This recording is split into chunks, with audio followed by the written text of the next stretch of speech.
I got to take part in an early press event and preview of Apex Legends Season 15, and I wanted to share everything that's coming in the new update. The biggest highlight has to be the new map, Broken Moon, so I'll talk about that first and go through the different POIs that the map has. After that, I'll talk a bit about the stickers and gifting system coming to Season 15. Unfortunately, Catalyst's ability details are still under embargo, so if you're interested in that, I'll post it in a few days, so if you want to, you can subscribe to be notified for when that video drops.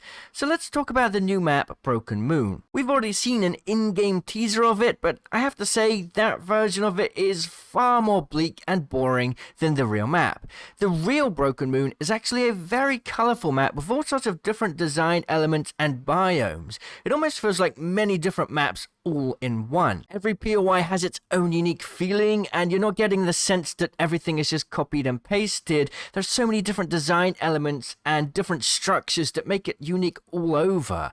I think this is going to be reassuring because a lot of people were worried it would be dark and lifeless, but you can see here that's not the case at all. In total, there are 16 named POIs, but there are some that are much bigger than other POIs in other maps. The reason for this is the devs wanted to create bigger POIs in this map so that when players do hot drop there is the chance for multiple teams to loot up safely before engaging in combat, unlike, say, Fragment or Skull Town. The overall size of Broken Moon is just a tiny bit bigger than World's Edge as well. The developers mentioned that World's Edge has been the perfect size for a Battle Royale with 60 player count, so they wanted to try and replicate that size, and it's only just a little bit bigger than that. I'll go through some of the different POIs now, and then we'll talk more about the zip rails, which are going to be a very big element and play an important movement-based role in Broken Moon. Terraformer is probably the most notable point of interest in the map. This large POI has terrain sloping upwards to the center, but there's plenty of loot around the area for squads to land at.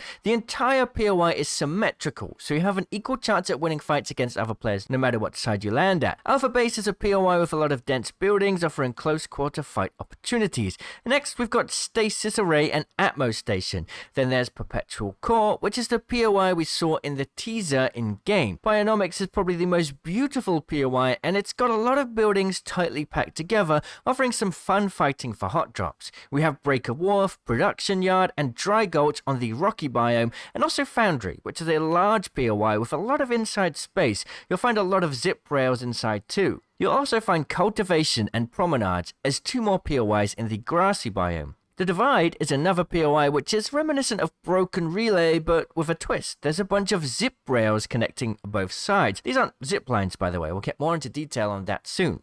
And finally, Eternal Gardens is a larger POI with a lot of open area that's absolutely stunning, and it is where you'll find the only jump tower in the entire map. Just like Stormpoint, there's just a single jump tower, but unlike Stormpoint, we don't have gravity cannons or tridents. So that means for movement, we've just got zip rails. Now I said already, these aren't zip lines. They're more like the bigger brother of zip lines. They go up, down, and around corners at high speeds, and you'll find behavior on zip rails to be similar to that of zip lines. So you can get on and off whenever you want, jump a couple times, and kind of shoot on them, but your accuracy will be pretty bad due to extra added spread. There will be a lot of zip rails around the outer edges of the map that let you travel between these edge POIs quicker, so you can mix up the way you rotate into the first ring, and there will be less zip rails in the center, I guess to slow down movement a little and potentially break up third parting in the later stages of the ring. At least that's how I understand it. But zip rails aren't just about rotating from POI to POI. You can hop on and off at any time to quickly engage fights,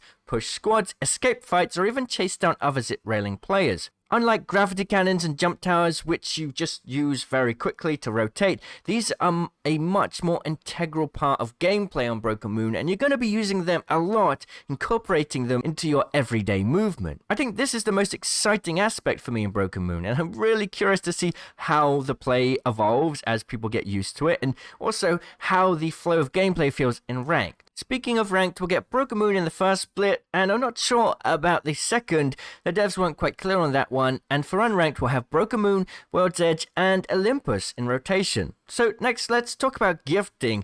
There wasn't much else that was added in the blog already that they talked about in the preview event, but it's coming on day 1 of Season 15, but it's an early iteration, and more features may be added in the future. For now, you can simply purchase any skins or bundles in the store page to gift to your friends. Stickers are also coming to Season 15. This is a new cosmetic type that can be applied to meds. You may have noticed that they changed the animations for these recently, so this is why. You can stick stickers on shield cells, shield bats, syringes, and medkits and phoenix kits. With the introduction of stickers, we get a bit of a cleanup of the cosmetic UI, as you can see on screen. I'm not sure how many stickers there are in game right now, but they'll be put into standard Apex packs and have been created in-house by the dev team. Now, you're probably wondering about meta changes this season. With last season's dev press event having a big focus on meta changes, I was really surprised to see that this time around, the developers only focused on the map, catalyst, and stickers and gifting. To me, it seems odd, and I cannot be sure if there's literally no meta changes at all, or if they purposely withheld information to release at a later date. But with it being just a week until the new season and no announcements yet, I think it's best to expect this season to be lighter on meta changes for now. I can talk a little bit about Catalyst as well, seeing as we've already seen 2 trailers with her now. In the gameplay trailer, we get to see more about how her abilities work. We saw one ability that reinforces doors with ferrofluid, and another ability that places ferrofluid on the ground, and of course in the launch trailer, we saw her place a giant wall of ferrofluid. And when Dexerto suggested Catalyst abilities might be anti-scan, one Respawn developer simply responded with eye emojis. And bad news, the reactive weapon skin for Season 15 is a charge rifle, which was shown in the gameplay trailer. Yeah, I'm not happy about that either. In the lore trailer for Catalyst, we saw the charge rifle with a laser sight, which a lot of people, including me, thought may be a nerf to the charge rifle. If you ADS at someone and you see the laser sight, like Vantage's ultimate, it could be a nice nerf